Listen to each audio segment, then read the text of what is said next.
ఉపాధి హామీ పథకం. నువ్వు పని చేయకుండా అక్కడికి రాకుండా డబ్బులు ఇవ్వమంటారా?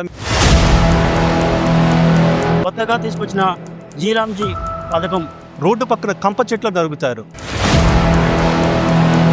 దీంట్లో డూప్లికేట్ కార్డ్స్ ఎన్నో తెలుసా? 5 కోట్లు. పారా గడ్డపార 12 లక్షల కోట్లు అంటే అది సామాన్య. వాళ్ళు కూడా ప్రజలే కదా. అవును.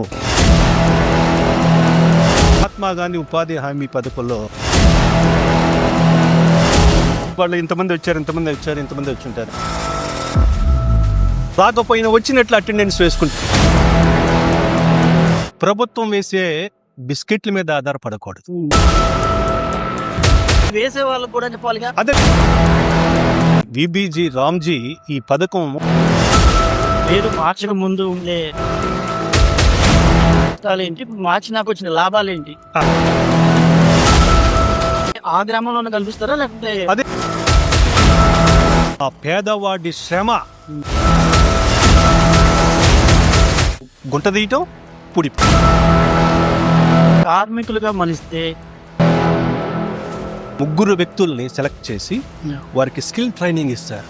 ఎలక్ట్రీషియన్ కావాలి కదా, ప్లంబర్ కావాలి కదా, టైల్స్ వేస్తారు. కానీ ఇప్పుడు ఎవడో ముందుకు రావటం లేదు.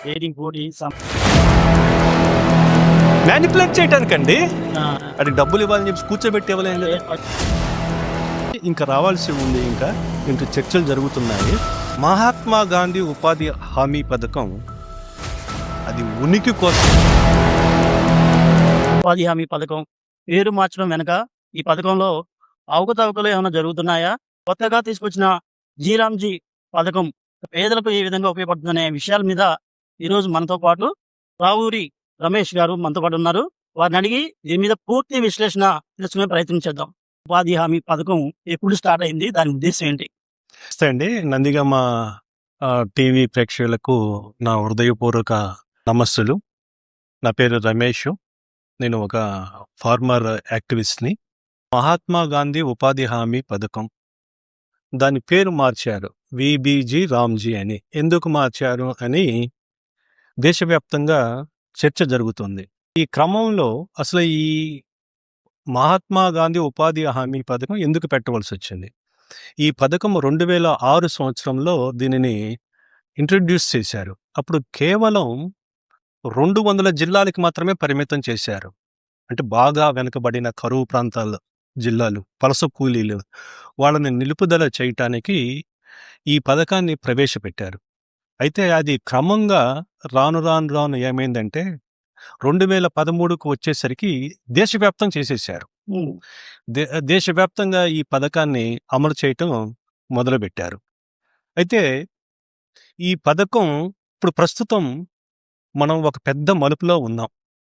2047కి భారతదేశం అభివృద్ధి చెందిన దేశంగా గుర్తింపబడాలి. రెండోది, $5 ట్రిలియన్ ఆర్థిక వృద్ధి రేటు చెరువులో ఉన్నాం. ఈ రెండింటి యొక్క లక్ష్యము నెరవేరాలి అంటే గ్రామీణ భారతం యొక్క దాని యొక్క పాత్ర ఏమిటి? గ్రామీణ భారతం ఎంతసేపటికి ఉపాధి కోరుకునే స్థితిలో ఉండాలా, లేక దేశ అభివృద్ధికి ఇంధనంగా మారాలా?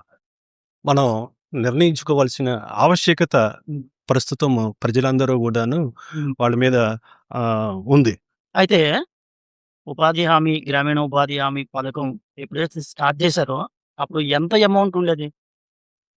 ఈ పథకం 2006లో మొదలుపెట్టారు. అప్పుడు 30,000 కోట్లు తోటి మొదలైంది. ఈ 2026 నుండి 2026 వరకు 25 వరకు ఖర్చు పెట్టింది 12 లక్షల కోట్లండి. ఈ 12 లక్షల కోట్లు ఏమైనాయి? ఈ 12 లక్షల కోట్లని చక్కగా ఉపయోగించినట్లయితే భారతదేశంలో ప్రజలందరికీ ఉచిత విద్య, ఉచిత వైద్యం, అది మామూలు వైద్యం కాదు, సూపర్ స్పెషాలిటీ వైద్యం అందించవచ్చు. ఈ డబ్బులతోటి 1200 సూపర్ స్పెషాలిటీ హాస్పిటల్స్ దేశంలో నిర్మించవచ్చు. అలాగే 2000 అత్యాధునికమైనటువంటి యూనివర్సిటీలను నిర్మించవచ్చు. నాగార్జున సాగర్ ప్రాజెక్టు లాంటివి 50 ప్రాజెక్టులు కట్టొచ్చు దేశం మొత్తం మీద. అలాగే 5 కోట్ల మందికి శాశ్వత ఇళ్లు నిర్మించవచ్చు. అలాగే 1.5 లక్షల కిలోమీటర్ల 4 లైన్ల జాతీయ రహదారిని నిర్మించవచ్చు. మరి ఈ 2 శతాబ్దాలలో ఇన్ని కోట్లు ఖర్చు పెట్టామే మనం, ఏమైనాయి? ఎక్కడ కనపడుతుంది? అంటే ఇప్పుడు ఖర్చు పెట్టిందంతా కూడా పేదల కోసమే కదా. ఇప్పుడు వాళ్ళు పేదరికం నుంచి బయటపడిందని చెప్పేసి కేంద్రమే చెప్తుంది. చాలా వరకు ఇంప్రూవ్ అయ్యారని. మరి వృధాగా పోయింది ఎక్కడ? ఓకే, ఉమ్. పేదల యొక్క ఉపాధి కోసం ఇది ఖర్చు పెట్టారు.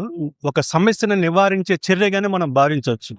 అయితే ఇక్కడ ఏం జరిగింది? ఇక్కడ ఈ వలస ఈ కూలీలు ప్రొద్దుటే పార, గడ్డపార, తట్ట వేసుకొని వెళ్తారు. ఏం చేస్తున్నారు?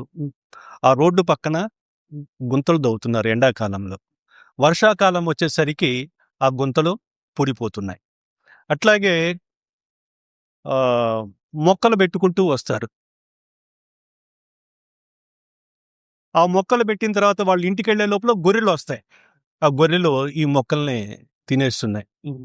అలాగే రోడ్డు పక్కన కంప చెట్లు నరుగుతారు ఎండాకాలం. వర్షాకాలం వచ్చేసరికి మళ్ళా చిగురుస్తాయి. ఈ యాక్టివిటీని ప్రతి సంవత్సరం అదే గుట్ట దవ్వటం, వర్షాకాలంలో పుడిపోవటం, మళ్ళా నెక్స్ట్ ఇయర్.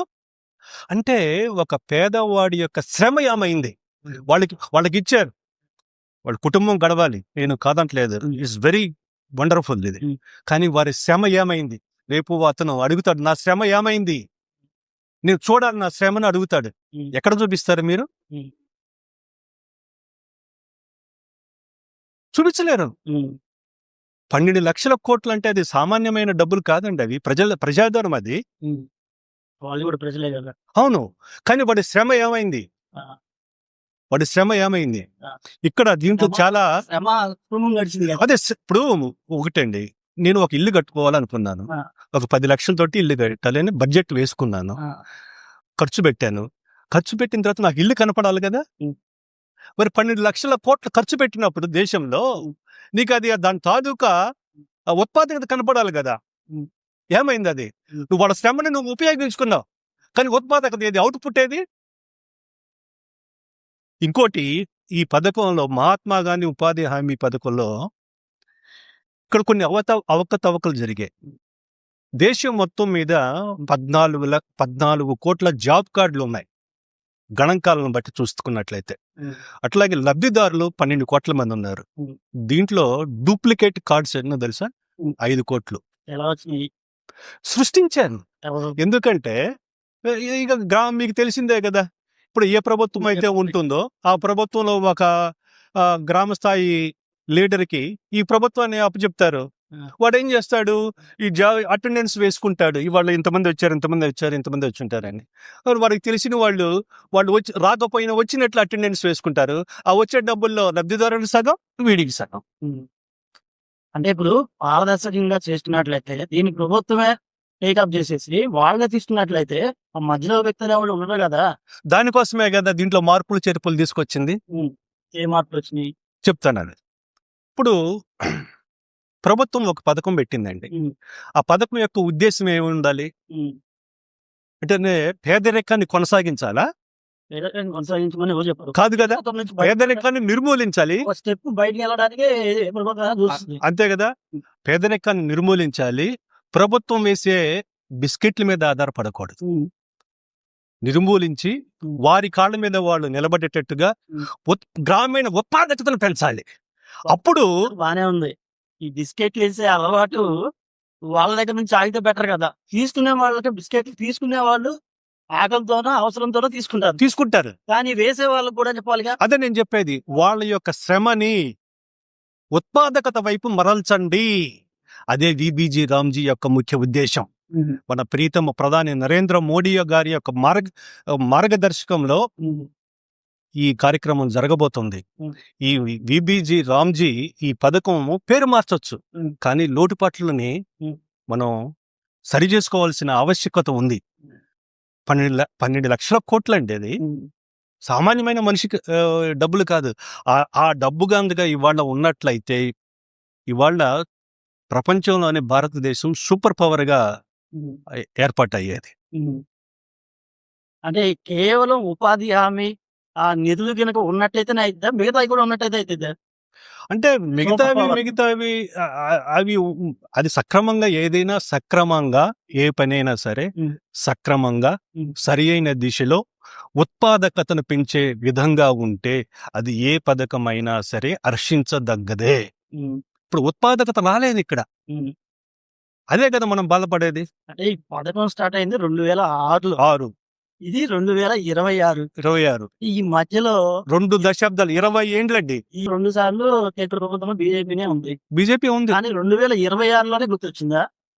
అంటే గుర్తుకు రావటం కాదు, దాన్ని కొనసాగించారు. హ్మ్. ఇప్పుడు ఒక పని మొదలుపెట్టి ఇప్పుడు మనం ఇల్లు కట్టాలనుకున్నామండి. అంటే పుట్టంలోనే ఇల్లు కట్టేస్తావా? తిరుమలం కట్టాం. నీకు ఉద్యోగం రాంగులోనే అదేదో అవుతుంది కదా! మార్పులు చేసుకుంటాం. ఆ యొక్క రిజల్ట్‌ని బట్టి ఆ! మార్పులు చేసుకుంటూ వస్తాము. దీన్ని ఇంకా బెటర్‌గా ఎట్లా చేయాలి? అంతేగాని గుర్తుకు రాకపోవటం కాదండి. ఆలోచన చేస్తారు. ప్రభుత్వం ఆలోచన చేస్తుంది. దీన్ని ఇంకా ఎట్లా చేయాలి అని. మనం సూపర్ పవర్‌గా ఎలా తయారవ్వాలి? 2047 కల్లా హ్మ్. అభివృద్ధి చెందిన భారతదేశము. 5 ట్రిలియన్ల ఆర్థిక వ్యవస్థ ఎలా చేరుకోవాలి? అనేది అనేక విధాలుగా ప్రభుత్వం హ్మ్. బీజేపీ ప్రభుత్వం ఆలోచన చేస్తూనే ఉంది ఇది. పేరు మార్చక ముందు ఉండే నష్టాలేంటి? ఇప్పుడు మార్చినాకొచ్చిన లాభాలేంటి? ఇప్పుడు ఇంతకుముందు 100 రోజుల ఉపాధి హామీ ఉండేది. హ్మ్. జాతీయ సగటు ఎంతో తెలుసా మీకు? 45 రోజులు. హ్మ్. తెలంగాణ జాతీయ సగటు ఎంతో తెలుసా? హ్మ్. 28 రోజులు. హ్మ్. ఆంధ్ర సగటు ఎంతో తెలుసా? హ్మ్. 47 రోజులు. కొంత బెటర్. హ్మ్. మరి నువ్వు పని పెట్టిందేమో 100 రోజులు. జాతీయ సగటు హ్మ్. 45 రోజులు. మరి మిగతా రోజులు ఏమైనాయి? అదొకటి. అది మనం సరి చేసుకోవాల్సిన అవసరం ఉంది. హ్మ్. తర్వాత ఈ పథకంలో 100 రోజుల నుంచి 165 రోజులకి పెంచుతున్నారు. హ్మ్. రోజులు పెరిగాయి. హ్మ్. ఆ 165 రోజులు కూడా చక్కగా చేయాలి అది. హ్మ్. మళ్ళా 30 రోజులు, 40 రోజులు కాదండి జాతీయ సగటు. జాతీయ సగటు 100 పైనే ఉండాలి. అప్పుడే ఈ ఈ ఈ యొక్క స్కీము సఫలీకృతం అయినట్లు. హ్మ్. దానికోసం మనం ప్రయత్నం చేయాలి. హ్మ్. 125 రోజులకి. తర్వాత ఇది కొంత వ్యవసాయానికి కొంత హెల్ప్ చేస్తుంది. ఆ! ఎందుకంటే ఆ వ్యవసాయ సీజన్‌లో ఈ ఉపాధి హామీ పథకము పనులు ఉండటం మూలన వ్యవసాయం చాలా దెబ్బతింటుంది భారతదేశంలో. కూలీలు దొరకట్లేదు. హ్మ్. అందుకని ఆ సీజన్‌లో వ్యవసాయ సీజన్‌లో 60 రోజులు ఈ పని ఆగిపోతుంది. అప్పుడు కూలీల కొరత వ్యవసాయానికి ఉండదు. అప్పుడేమవుతుంది? ఈ యొక్క గ్రామీణ వీరికి ప్రజలకి ఇటు 165 రోజులు ప్లస్ 60 రోజులు 185 రోజుల పని దొరుకుతుంది. ఆ విధంగా ఈ విబీజీ రామ్జీ పథకంలో వ్యవసాయంకి కొంత సపోర్ట్ ఇచ్చారు. అట్లాగే వాళ్ళ యొక్క ఉపాధి దినాలు కూడా 185 రోజులు పెరిగాయి. ఈ 125 రోజులనేది కంటిన్యూస్‌గా ఉంటదా? లేదంటే మధ్యలో బ్రేక్ ఇచ్చి అట్లా పనులు కల్పిస్తారా? అంటే it depend upon the situation అండి. ఆ గ్రామంలో ఉన్న పనులను బట్టి. హ్మ్. ఏదైనా సరే 125 రోజులు కంప్లీట్ చేయాలి. 125 రోజులు ఉండాలి. ఈ 125 రోజులు ఉండాలి. ఉండాలి. కానీ అదే ఆ గ్రామంలోనే కల్పిస్తారా? లేకుంటే అదే గ్రామం. ఏ గ్రామానికి ఆ గ్రామమేనండి. తర్వాత విబీజీ రామ్జీ ఈ పథకంలో ప్రతి గ్రామానికి, దేశంలో ఉన్న ప్రతి గ్రామానికి సంవత్సరానికి 50 లక్షలు ఇస్తారు. 5 సంవత్సరాలలో 2.5 కోట్లు. ఇప్పుడు దీన్ని ఎలా ఖర్చు పెట్టాలి? హ్మ్. మళ్ళా కొంతలు తీయటమేనా? హ్మ్. కాదు. హ్మ్. వీరి యొక్క శ్రమ, హ్మ్. ఆ పేదవాడి శ్రమ హ్మ్. ఉత్పాదకత వైపు మరల్చాలి. హ్మ్. ఇగో నేను మా ఊరిలో హ్మ్. ఈ విబీజీ రామ్జీ పథకం ద్వారా మేము ఈ రోడ్డు వేశాము. మేము ఈ నీటి కుంట తవ్వాము. ఇగో మేము పశువుల హాస్పిటల్ కట్టాము. ఇదిగో మేము మనుషుల హాస్పిటల్ కట్టాము. ఒక కాన్ఫరెన్స్ హాల్ కట్టాము. ఒక కమిటీ హాల్ కట్టాము. అట్లాగే ఒక డిజిటల్ లైబ్రరీ ఏర్పాటు చేసుకున్నాము. ఆ అట్లాగే గ్రామంలో ఆయన పనులు చేసాడని చెప్పుకోవడానికి యెస్. అంటారు. ఆ! అంటే నీకు పని కనబడుతుంది. హ్మ్. నువ్వు పేదవాడి యొక్క శ్రమ ఒక గ్రామానికి శాశ్వత ఆస్తిగా కనబడుతుంది. అదే దీని యొక్క గొప్పతనం. హ్మ్. కానీ మహాత్మా గాంధీ ఉపాధి హామీ పథకంలో అది ఎక్కడుందండి? ఉమ్. గుంట తీయటం, పుడిపోవటం, గుంట తీయటం, పుడిపోవటం, చెట్లు నరకటం, మళ్ళా చిగురించటం, ఉమ్. చెట్లు రోడ్ల పక్కన నడటం, గొర్రెలు వచ్చి వాటిని తినేయటం. ఉమ్. ఇలా జరిగింది. ఉమ్. దానిలో అది మార్పు తీసుకురావటం కోసమే ప్రధాని నరేంద్ర మోడీ ఈ పేరు మార్చటం, దాంట్లో ఉన్నటువంటి కొన్ని లోటుపాట్లని సరిచేసే క్రమంలో ఈ యొక్క పథకాన్ని ఇక్కడ ఏమైతుందంటే ఇప్పుడు వీళ్ళు కూలీలు, వ్యవసాయ కూలీలు ఇట్లా ఉండవచ్చు. ఉమ్. వీళ్ళని కార్మికులుగా మలిస్తే రేపటి రోజు ప్రజల్లో ఒక ఇంత కొంచెం అసంతృప్తి అనేది వస్తుందా రాదా?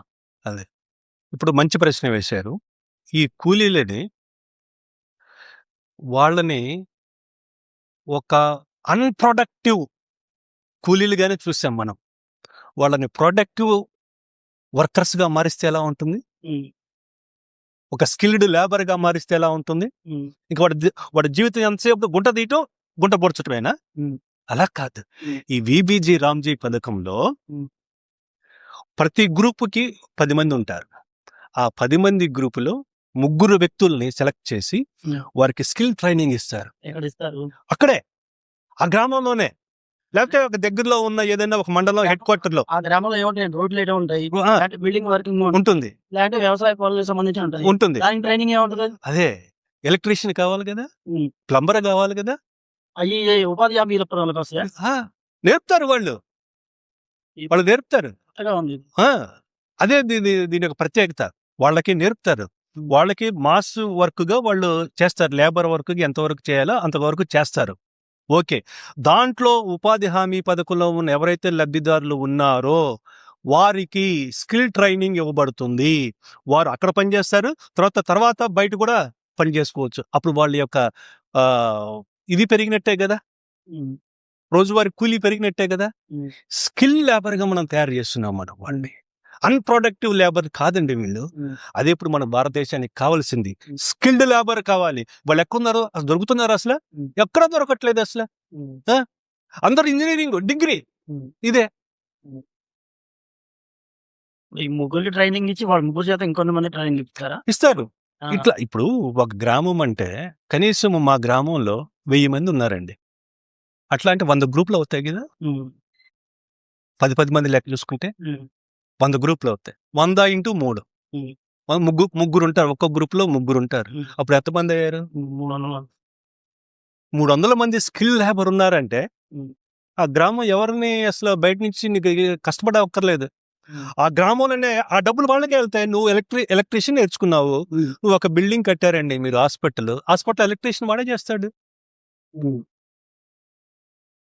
టైల్స్ వేస్తారు, ఉమ్. పెయింట్ వేస్తారు, ఉమ్. రోడ్లు వేస్తారు. ఉమ్.